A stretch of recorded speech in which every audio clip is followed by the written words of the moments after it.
Скопски хотел, конференциска сала, 27 ноември предпладне. Името на настанот е Саем за вработување.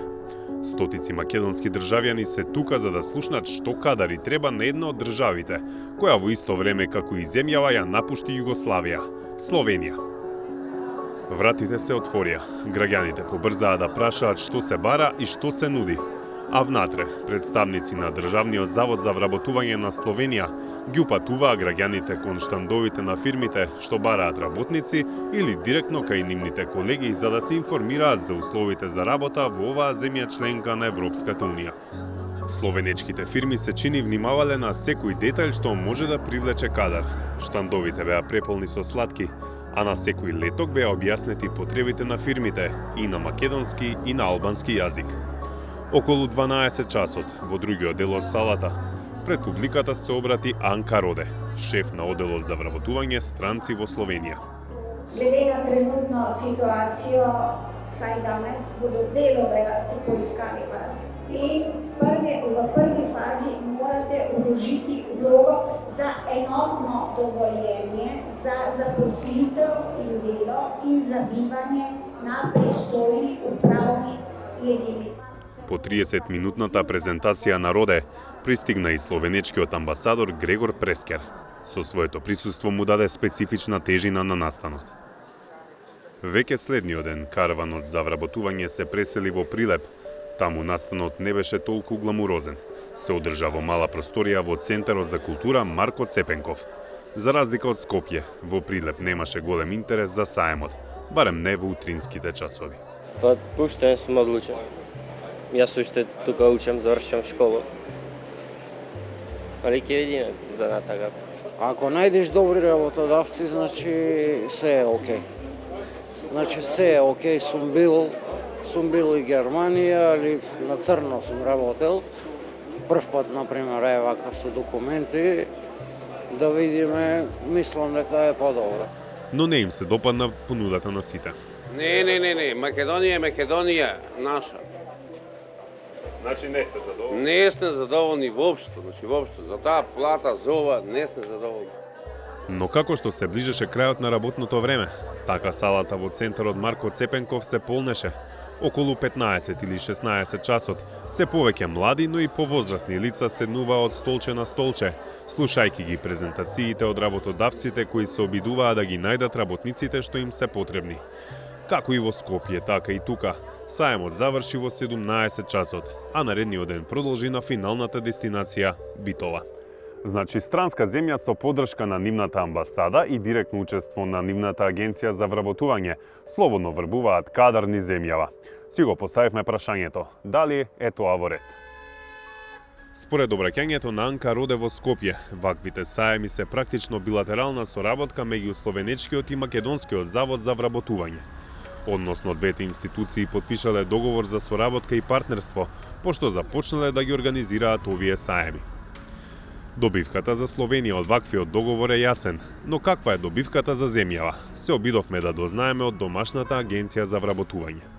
Оттаму писмено ни одговорија дека со словенечкиот завод подпишале само договор за соработка за размена на информации, добри практики и мислења заради подобрување на стручната дејност и подигнување на квалитетот на услугите за корисниците. Конкретно за сеемите, од агенцијата велат: ваквите активности се во интерес на двете држави, а исклучиво со цел за заштита на правата на граѓаните кои секако одлучиле да се вработат во друга држава, како и да се спречат злоупотреби од несовесни работодавачи во странство. Слободното движење на работната сила е едно од основните вредности, а изборот на работа и вработување е лично право на секој граѓанин.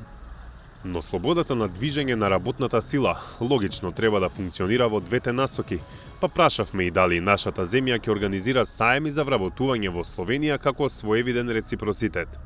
Доколку се утврди потреба за ваков настан во Република Словенија, што би бил организиран од Македонската амбасада во Словенија, Агенцијата за вработување на Република Северна Македонија би дала свој придонес за информирање на словенечките државјани за условите за работа во Република Северна Македонија.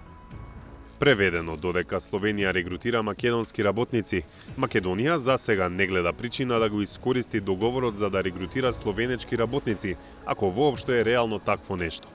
Дека е така покажуваат и податоците од двата завода. Годинава во Словенија биле издадени 3688 работни дозволи за македонски државјани.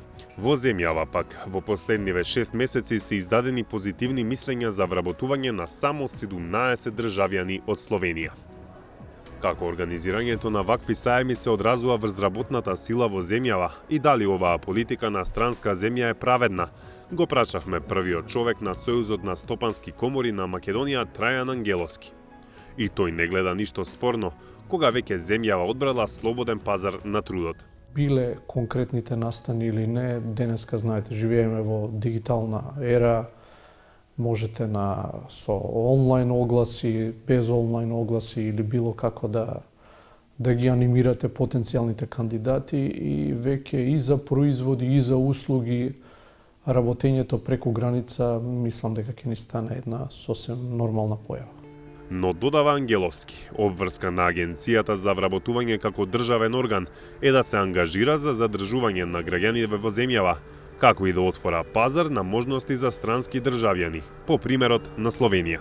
Оно што го рековме дека е сосем легитимно да словенечката агенција бара вработени за своите компании, исто така е сосем легитимно да и македонската агенција за вработување бара вработени во оние бранши каде што недостигаат адекватни кадри, така да е, мислам дека во описот и пописот на нивните работни задачи, дури во странски земји, во одредени земји каде што има поповолна структура, да донесат одредени кадри во нашата земја.